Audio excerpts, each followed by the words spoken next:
आप सभी को नमस्कार। आज मैं आप सभी के समक्ष रामायण का एक किस्सा लेकर आई हूँ कि रावण के अंत की असली वजह सीता नहीं बल्कि इन 6 श्रापों की वजह से हुआ रावण का अंत, वंश का भी हो गया नाश।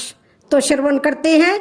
कई वरदानों की वजह से रावण ने अपनी आयु 1000 साल से अधिक कर ली थी और मौत भी उसका आसानी से कुछ नहीं बिगाड़ सकती थी। एक तरह रावण अमरता हासिल कर चुका था, लेकिन उसने इतने पाप किए हुए थे जिसकी वजह से कई लोगों ने उसे श्राप दिया। हालांकि उसे सजा देना आम इंसान के बस की बात नहीं थी। यही वजह है कि रावण के अंत के लिए भगवान विष्णु को खुद राम के रूप में धरती पर जन्म लेना पड़ा। रामायण भगवान श्री राम की कहानी है, लेकिन अगर इसमें रावण का उल्लेख ना हो तो ये कहानी अधूरी है। राम ने अपनी पत्नी सीता के अपहरण के बाद युद्ध में रावण का अंत कर दिया। रावण के अंत के साथ ही रामायण का महाकाव्य भी समाप्त हो जाता है, लेकिन बहुत ही कम लोग जानते हैं कि केवल सीता के अपहरण की वजह से ही रावण का अंत नहीं हुआ था, बल्कि इसके पीछे उस पर लगे 6 श्राप भी थे। ढेरों तप, तपस्याएं और वरदानों की वजह से रावण ने अपनी आयु 1000 साल से अधिक कर ली थी। यही वजह है कि रावण के अत्याचार से धरती के लोगों को बचाने के लिए भगवान विष्णु को खुद राम के रूप में जन्म लेना पड़ा। लंका के राजा रावण को उसके जीवन काल में इतने श्राप मिले जिसकी वजह से न केवल उसकी मृत्यु हुई बल्कि उसके वंशज का भी नामो निशान मिट गया। तो आइए जानते हैं उसे किसने और क्यों श्राप दिया। नंबर 1, रघुवंशी अनरने का श्राप। वंश में एक प्रतापी राजा था जिसे अनरने के नाम से जाना जाता था। रावण पूरे विश्व को जीतना चाहता था, जिसकी शुरुआत करने पर सबसे पहले उसका युद्ध राजा अनरने से हुआ। उनके बीच लंबे वक्त तक भयंकर युद्ध चला। हालांकि राजा अनरने ने इस युद्ध में अपनी जान गंवा दी थी, लेकिन उन्होंने मरने से पहले रावण को श्राप दिया कि उसका अंत अनरण्य के वंश में जन्म लेने वाले एक व्यक्ति द्वारा किया जाएगा। इसके बाद भगवान राम का अनरण्य वंश में जन्म हुआ और उन्होंने रावण का वध किया। नंबर 2, नंदी का श्राप। एक बार रावण भगवान शिव से मिलने कैलाश पर्वत पर गया।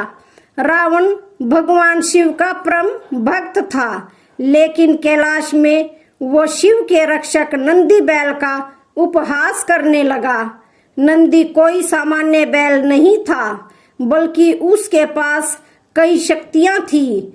इसके बाद नंदी ने क्रोध में आकर रावण को श्राप दे दिया कि रावण की मृत्यु का कारण एक वानर बनेगा और उसकी लंका का सर्वनाश करेगा, जो बात बिल्कुल सच हुई।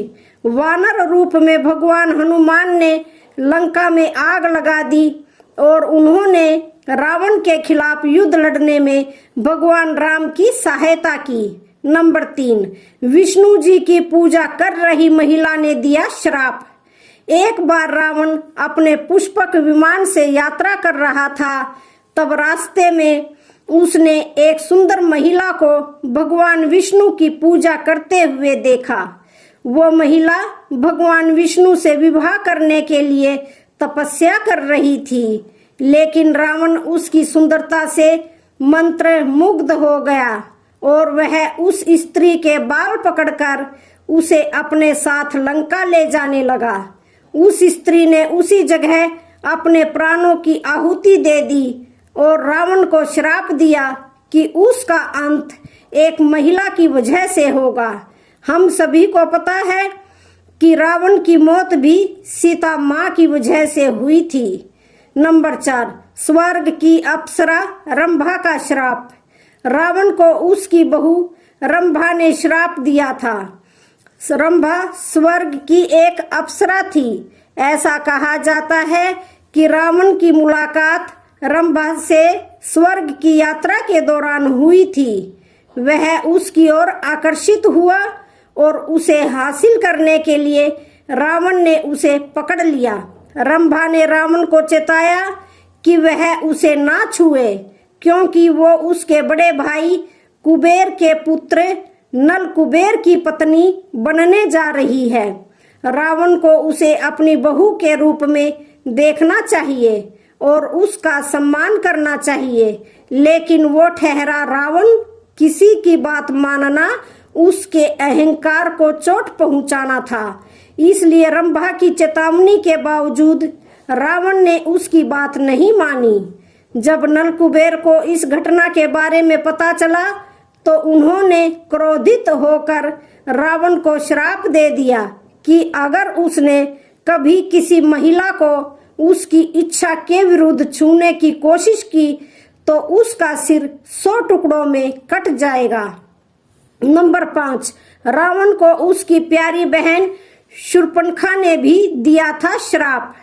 शूर्पणखा के पति विद्युत जिह्वा थे, जो काल के राजा की सेना में सेनापति थे। रावण पूरे विश्व को जीतना चाहता था और अपनी इस ख्वाहिश के लिए उसने काल के राजा के साथ भी युद्ध किया। जिस दौरान विद्युत जिह्वा की मौत हो गई, शूर्पणखा ने इस युद्ध में अपने पति को खो दिया, जिसके बाद उसने अपने भाई रावण को श्राप दिया कि वो खुद एक दिन रावण की मृत्यु का कारण बनेगी। आगे चलकर वनवास के दौरान शूर्पणखा ने भगवान राम के छोटे भाई लक्ष्मण के सामने शादी का प्रस्ताव रखा, लेकिन लक्ष्मण ने इनकार कर दिया, जिस पर शूर्पणखा ने लक्ष्मण को सीता को मारने की धमकी दी। इस धमकी को सुन लक्ष्मण ने शूर्पणखा की नाक काट दी। इसके बाद वो क्रोधित होकर रावण के पास गई। तब रावण ने अपनी बहन को आश्वासन दिया कि वो उसके इस अपमान का बदला जरूर लेगा। रावण ने उसके बाद सीता का अपहरण किया। ऐसा माना जाता है कि शूर्पणखा ने रावण से अपने पति के वध का बदला लेने के लिए ये सब किया था। हालांकि इससे कोई साक्ष्य नहीं मिलते हैं। नंबर 6, परिवार की एक स्त्री ने भी दिया था श्राप। ये सच है कि रावण की वासना और अहंकार ने ही उसके जीवन का अंत किया। यहाँ तक कि उसने अपनी पत्नी मंदोदरी की बड़ी बहन माया को भी नहीं बख्शा। माया के पति शंभर वैजंतपुर के राजा थे। एक दिन रावण शंभर से मिलने गया। वहां रावण ने माया को अपने जाल में फंसा लिया और जब शंभर को इस बात का पता चला तो उसने रावण को कैद कर लिया। उसी समय राजा दशरथ ने रावण पर हमला कर दिया और परिणाम स्वरूप युद्ध में शंभर की मृत्यु हो गई। जब माया ने अपने पति की मृत्यु के बाद खुद को मारने का फैसला किया तो रावण ने उसे अपने साथ आने के लिए कहा। माया ने क्रोध में रावण को श्राप देते हुए कहा कि तुम्हारी वासना की वजह से मेरे पति की मृत्यु हो गई, तुम्हारा अंत भी इसी वजह से होगा। लंकापति रावण ने सीता माता को अपहरण करके 2 साल तक अपनी कैद में रखा, लेकिन इस दौरान रावण ने एक बार भी माता सीता को छुआ नहीं था, क्योंकि रावण श्रापित था। रावण ने जब सीता माता को कैद करके अशोक वाटिका में रखा तो उस अशोक वाटिका में एक राक्षसी माता सीता की रक्षा के लिए रखी गई। उस राक्षसी का नाम था त्रिजटा। त्रिजटा के साथ और भी कई राक्षसी थी, अशोक वाटिका में रहती थी, जो माता सीता को डराती थी और उनको रावण से विवाह करने के लिए उकसाती थी, लेकिन त्रिजटा नेक और प्यार से बोलने वाली थी। त्रिजटा माता सीता की मदद करती और उनसे प्रेम से बात करती थी। त्रिजटा ने माता सीता को अविंध्य नामक राक्षस का संदेश दिया था और ये बताया था कि प्रभु श्री राम अपने भाई लक्ष्मण के साथ लंका से माता सीता को छुड़वाने की कोशिश कर रहे हैं, जिसके लिए उन्होंने शक्तिशाली वनराज सुग्रीव के साथ मित्रता की है। इन सभी बातों के साथ त्रिजटा राक्षसी ने माता सीता को एक राज की बात भी बताई और ये बताया कि रावण माता सीता का कुछ भी नहीं बिगाड़ सकता। माता सीता रावण से डरना छोड़ दे। रावण कभी भी माता सीता को छू भी नहीं सकता। इस पूरी बात को समझाते हुए राक्षसी त्रिजटा ने एक कथा सीता माता को सुनाई। रावण ने काम वासना के साथ कुबेर के पुत्र नल कुबेर की पत्नी अप्सरा रंभा को छुआ था, तो रंभा ने गुस्से में रावण को श्राप दे दिया कि रावण किसी भी पराई स्त्री के साथ उसकी इच्छा के बिना संबंध नहीं बना पाएगा और अगर ऐसा किया तो वह भस्म हो जाएगा। इसी बात से डरकर या श्रापित होने की वजह से रावण ने कभी भी सीता माता को नहीं छुआ था। तो जय श्री राम। आज की वीडियो का यहीं पर समापन होता है। वीडियो अच्छी लगे तो चैनल को लाइक शेयर सब्सक्राइब जरूर करें। धन्यवाद।